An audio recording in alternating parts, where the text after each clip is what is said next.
So to do your conclusion paragraph, I wanted to walk through this little slideshow with you and show you how to do it. So a conclusion paragraph is going to be the last paragraph that your reader will see. It's going to remind the reader of what you talked about in your essay, and also kind of have a little emotional connection moment at the end with your audience that's kind of going to hit home. It's like a clincher, we call it. And this is the order that you want to put your paragraph in. You want to start by restating your thesis. So as you see, it's kind of like the opposite of the introduction paragraph. And then you recap your main points by reviewing what you talked about. And you only have one body paragraph, so you may want to combine the restating of your thesis with the review of the main points into one sentence if you would like to. So this conclusion paragraph can be pretty short. Most people write more at the end for their clincher, and the beginning is a little shorter. The thesis, to restate it, is going to take basically the same argument. So I usually actually copy and paste my thesis sentence and put it down in my conclusion, and then I start to reword it and move things around and change some synonyms and add a little more detail. So how we could do that? So you could try, like I said, I just take the sentence and start moving it around. One way to do that is to cut it in half.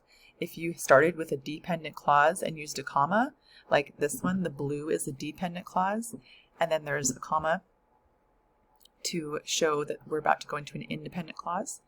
If you wanted to switch that, you could move the independent clause, the part after the comma, to the front, and then the dependent clause to the end. So it ends up becoming one long sentence, and then you would actually remove the comma.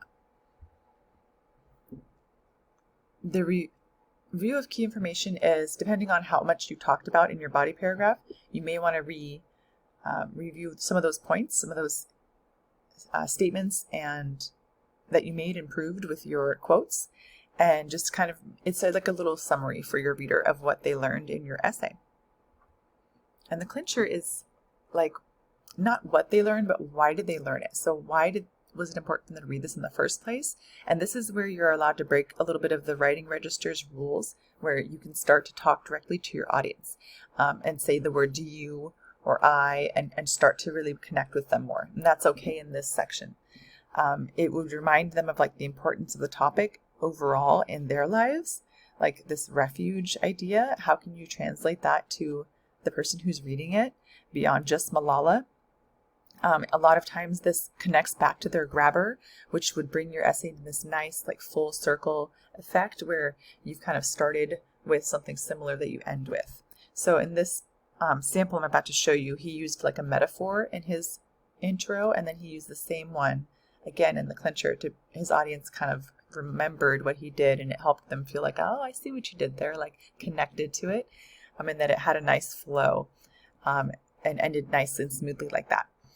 And as some people do this like a call to action, they want their audience to take some action or learn a lesson from this, and that's a place you could do that as well.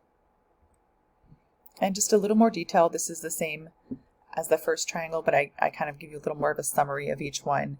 It helps you, you're not going to put new information, like it says no quotes for your reviewing your main points. That's just, I don't want you to put more evidence. So I don't want like more quotes from the book proving what you're saying. That goes in the body paragraphs.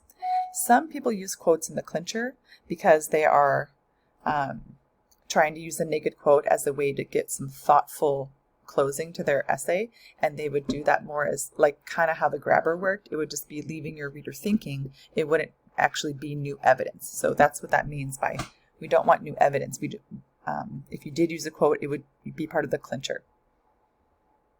And here's a sample.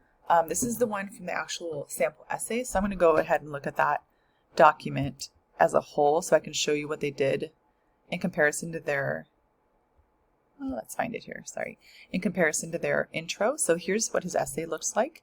If you see here, he's in his clincher, it says, without refuge, Ham might have fallen victim to the streets of Compton. So it's kind of like creating an emotional thing that would have happened to him.